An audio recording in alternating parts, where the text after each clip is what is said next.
누가복음 15장 잃은 양의 비유. 많은 세리들과 죄인들이 말씀을 들으려고 예수님께 가까이 나왔습니다. 바리새파 사람들과 율법학자들이 수군거리기 시작했습니다. 이 사람이 죄인들을 받아들이고 함께 먹기까지 한다. 그러자 예수님께서 그들에게 이 비유를 말씀하셨습니다. 너희 중에 어느 사람이 양 100마리가 있는데 그 가운데 한 마리를 잃었다고 하자.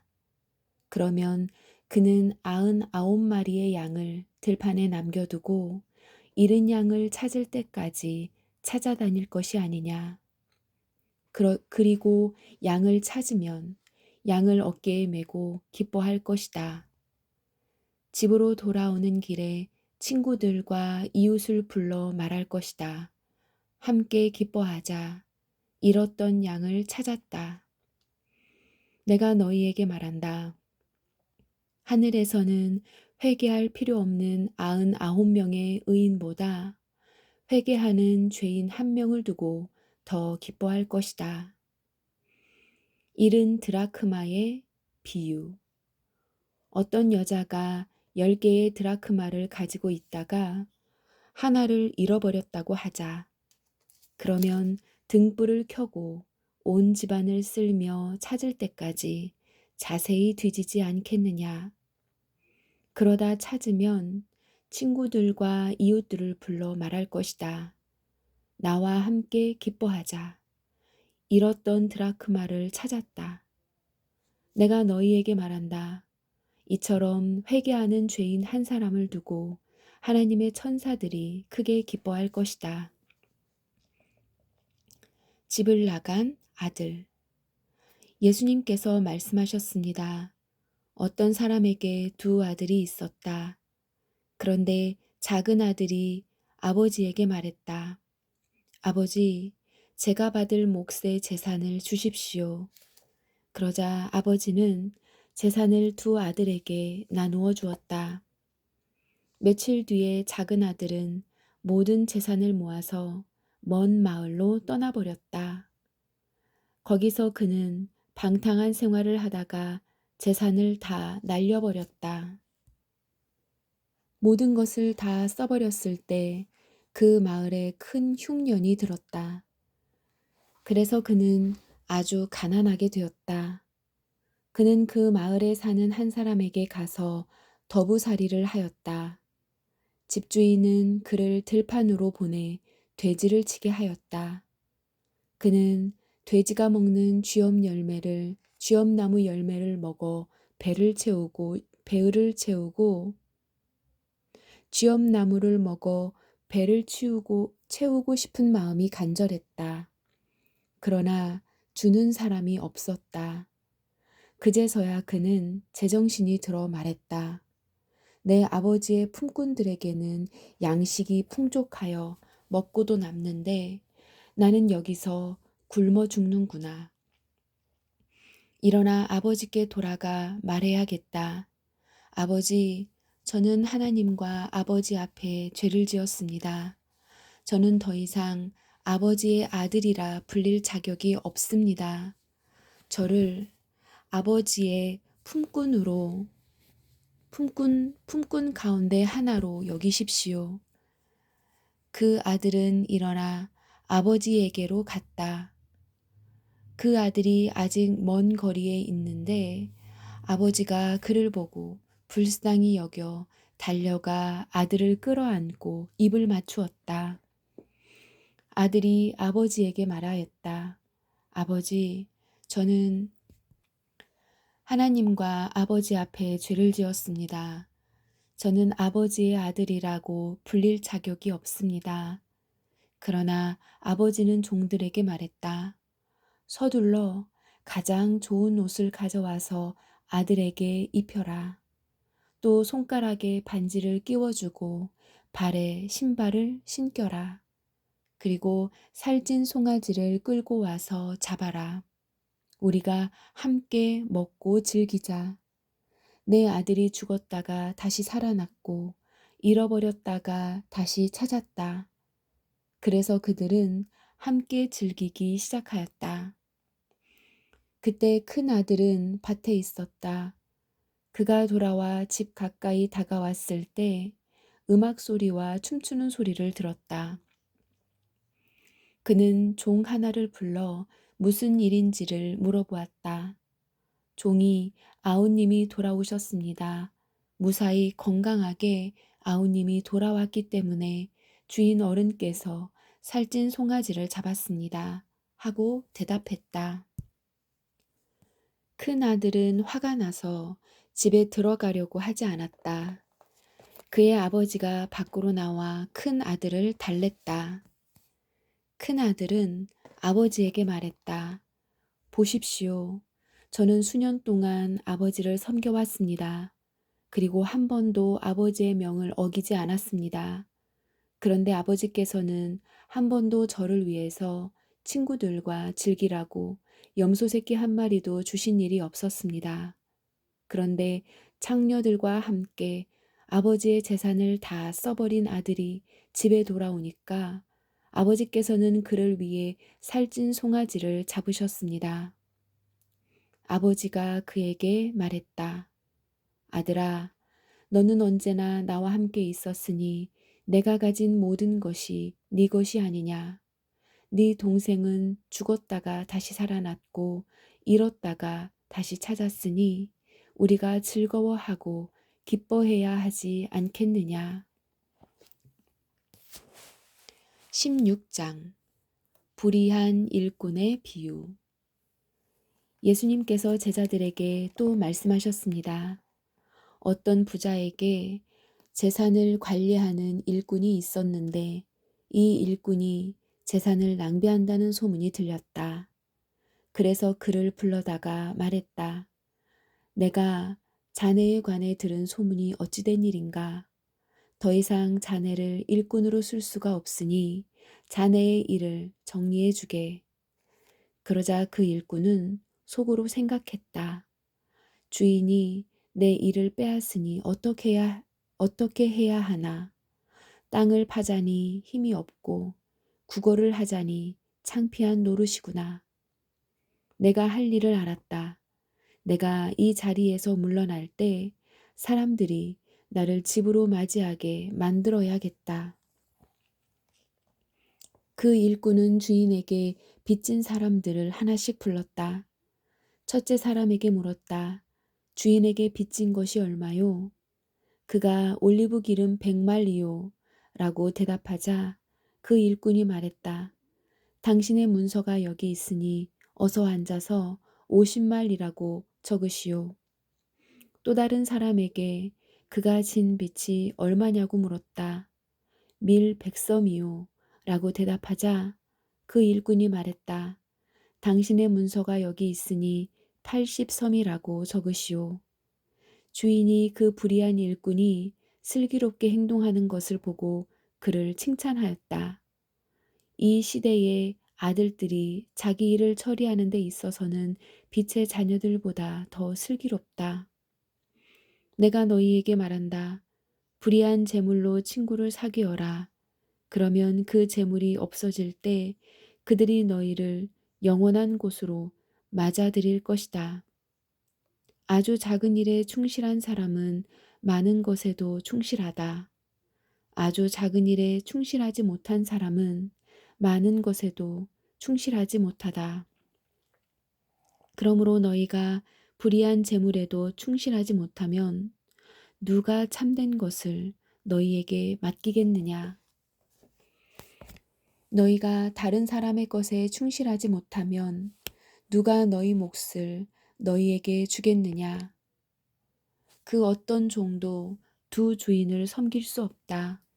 한 편을 미워하고 다른 편을 사랑하든지 아니면 한 편에게는 충성을 하고 다른 편은 무시하든지 할 것이다. 너희는 하나님과 재물을 함께 섬길 수 없다. 하나님의 율법은 바뀌지 않음.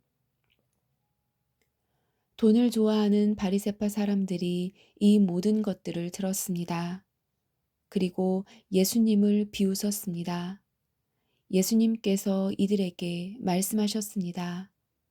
너희는 사람들 앞에서 스스로를 의롭다 한다. 그러나 하나님께서 너희의 마음을 아신다. 사람에게 존경을 받는 것이 하나님께는 미움을 받는 것이다. 율법과 예언자의 때는 요한까지이다. 그러나 요한 이후부터는 하나님 나라의 복음이 전파된다. 모든 사람이 그 나라에 들어가려고 힘쓰고 있다. 율법의 작은 글자 하나가 떨어져 나가는 것보다 하늘과 땅이 없어지는 것이 더 쉬울 것이다. 자기 아내와 이혼하고 다른 여자와 결혼하는 사람은 누구나 간음죄를 짓는 것이다. 남편과 이혼한 여자와 결혼하는 사람도 간음죄를 짓는 것이다. 부자와 나사로. 예수님께서 말씀하셨습니다. 어떤 부자가 있었다. 이 사람은 언제나 가장 비싼 옷을 입고 매일 호화스럽게 살았다. 한편 그 집 대문에는 나사로라고 하는 가난한 사람이 누워 있었는데 몸에 부스럼투성이었다. 그가 부자의 식탁에서 떨어지는 부스러기로 줄인 배를 채우기를 원했다. 심지어 개들이 와서 그의 부스럼을 핥았다. 어느 날 그 거지가 죽어 천사들에게 이끌려 아브라함의 팔에 안겼다. 부자도 죽어 땅에 묻혔다. 부자는 지옥에서 고통 가운데 있다가 눈을 들어 보았다. 멀리 아브라함이 보이고 나사로가 그의 품에 안겨 있는 것을 보았다. 그가 소리쳐 말했다. 아버지 아브라함이여, 제게 자비를 베풀어 주십시오. 제 혀를 적실 수 있도록 나사로의 손가락 끝에 물을 찍어 제게 보내주십시오. 제가 이 불꽃 가운데서 몹시 고통을 당하고 있습니다. 그러나 아브라함은 말했다. 얘야, 네가 살아있을 때의 좋은 것을 마음껏 누렸고 나사로는 온갖 나쁜 것을 겪은 것을 기억하여라. 이제 나사로는 여기서 위로를 받고 너는 고통을 받는다. 이뿐 아니라 우리와 너희 사이에는 큰 구렁이 있어서 어느 누구도 너희를 돕기 위해 건너갈 수 없고 아무도 그곳에서 우리에게로 건너올 수 없다. 부자가 말했다. 그러면 제발 부탁입니다. 아버지, 나사로를 내 집안에 보내주십시오. 제게 형제가 5명이 있는데 나사로가 가서 증언하여서 그들이 이 고통받는 곳에 오지 않게 해 주십시오. 아브라함이 대답했다. 그들에게는 모세와 예언자들이 있다. 그들은 그 소리를 들어야 한다. 부자가 말했다. 그렇지 않습니다. 아버지 아브라함이여, 누군가 죽었다가 살아나 그들에게로 가면 그들이 회개할 것입니다. 아브라함이 그에게 대답했다. 만일 그들이 모세와 예언자들의 말을 듣지 않는다면 죽은 사람이 다시 일어나도 그들은 믿지 않을 것이다. 17장 죄와 용서. 예수님께서 제자들에게 말씀하셨습니다. 죄짓게 하는 일이 없을 수는 없다. 그러나 죄짓게 하는 사람에게는 화가 있다. 어린아이 하나라도 죄짓게 하면 차라리 자기 목에 연자맷돌을 달고 바다에 빠지는 것이 더 나을 것이다. 너희는 조심하여라. 만약 네 형제가 죄를 짓거든 책망하여라.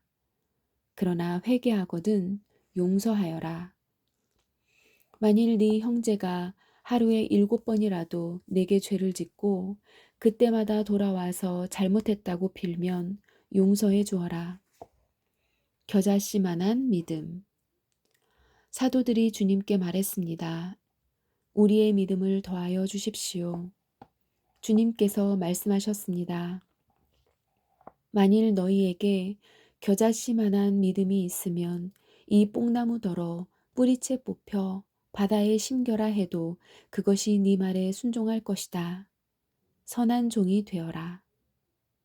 너희 가운데 밭을 갈거나 양을 치는 일을 맡은 종이 있는데 그가 밭에서 돌아오면 어서 이리 와서 앉아 먹어라 하고 말할 사람이 누가 있겠느냐. 오히려 종에게 너는 내가 먹을 것을 준비하고 내가 먹고 마시는 동안 허리를 동이고 시중 들다가 그 후에 먹고 마시라 하지 않겠느냐. 시키는 대로 했다고 해서 주인이 종에게 고맙다고 하겠느냐. 이와 같이 너희도 명령받은 것을 다 행하고 나서 우리는 가치 없는 종입니다. 우리는 그저 해야 할 일을 했을 뿐입니다. 라고 말해야 할 것이다. 10사람의 문둥병 환자. 예수님께서 예루살렘으로 가시는 길에 사마리아와 갈릴리 사이를 지나가게 되었습니다. 예수님께서 어떤 마을에 들어가시다가 10사람의 문둥병 환자를 만났습니다. 그들은 멀리 서서 목소리를 높였습니다. 예수 선생님, 우리에게 자비를 베풀어 주십시오. 예수님께서 그들을 보시고 제사장에게 가서 너희 몸을 보여라 하고 말씀하셨습니다. 그들은 가는 도중에 몸이 깨끗하게 되었습니다. 그들 가운데 하나가 자기가 나은 것을 보고 돌아와서 큰 소리로 하나님께 영광을 돌렸습니다. 그리고 예수님의 발 앞에 엎드려 감사를 드렸습니다. 그는 사마리아 사람이었습니다. 예수님께서 말씀하셨습니다. 10사람이 다 깨끗하게 되지 않았느냐? 그런데 9은 어디 있느냐? 이 이방인 외에는 하나님께 영광을 돌리러 돌아온 사람이 없단 말이냐? 그리고 그에게 말씀하셨습니다. 일어나 가거라. 네 믿음이 너를 낫게 하였다. 하나님 나라가 오고 있다. 바리새파 사람들이 하나님 나라가 언제 오는지에 대하여 물으니 예수님께서 대답하셨습니다.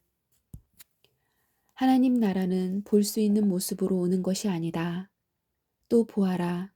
하나님 나라가 여기 있다, 저기 있다라고 말할 수도 없다. 왜냐하면 하나님 나라가 너희 가운데 있기 때문이다. 예수님께서 제자들에게 말씀하셨습니다. 너희가 인자의 날을 단 하루만이라도 보고 싶어 해도 보지 못할 때가 올 것이다. 또 사람들이 보아라, 여기 있다, 저기 있다 하여도 너희는 그들을 따라 나서거나 찾지 마라. 예수님께서 다시 오실 때 마치 번개가 하늘 이편에서 번쩍하여 하늘 저편까지 비치듯이 인자도 자기의 날에 그와 같을 것이다. 그러나 인자가 먼저 많은 고난을 당하고 이 세대 사람들에게 배척을 받아야 한다. 마치 노아의 시대처럼 인자의 날도 그와 같을 것이다. 노아가 배에 들어가는 날까지 사람들은 먹고 마시며 장가가고 시집을 갔다. 그러다가 홍수가 나서 그들을 모두 멸망시켰다. 롯의 시대에도 이와 같은 일이 있었다. 사람들이 먹고 마시며 사고 팔고 심고 집을 지었다. 그러나 롯이 소돔을 떠나던 날 하늘에서 불과 유황이 비 오듯이 쏟아져 모두 멸망당하고 말았다. 인자가 나타나는 날에도 바로 그와 같을 것이다. 그날에 지붕 위에 있는 사람은 집 안에 있는 물건을 가지러 내려가지 마라. 들에 있는 사람도 돌아가지 마라. 롯의 아내를 기억하여라. 누구든지 자기의 생명을 지키려고 하는 사람은 잃을 것이다. 그러나 자기의 생명을 버리는 사람은 얻을 것이다. 내가 너희에게 말한다. 그날에 두 사람이 한 자리에 누워 있을 것이나 하나는 데려가고 하나는 남겨둘 것이다. 두 여자가 같은 곳에서 함께 맷돌을 갈고 있을 것이나 하나는 데려가고 하나는 남겨지게 될 것이다. 없음. 그때 제자들이 대답했습니다. 주님, 어디에서 그런 일이 일어나겠습니까? 예수님께서 제자들에게 시체가 있는 곳에는 독수리들이 모인다 라고 말씀하셨습니다. 아멘.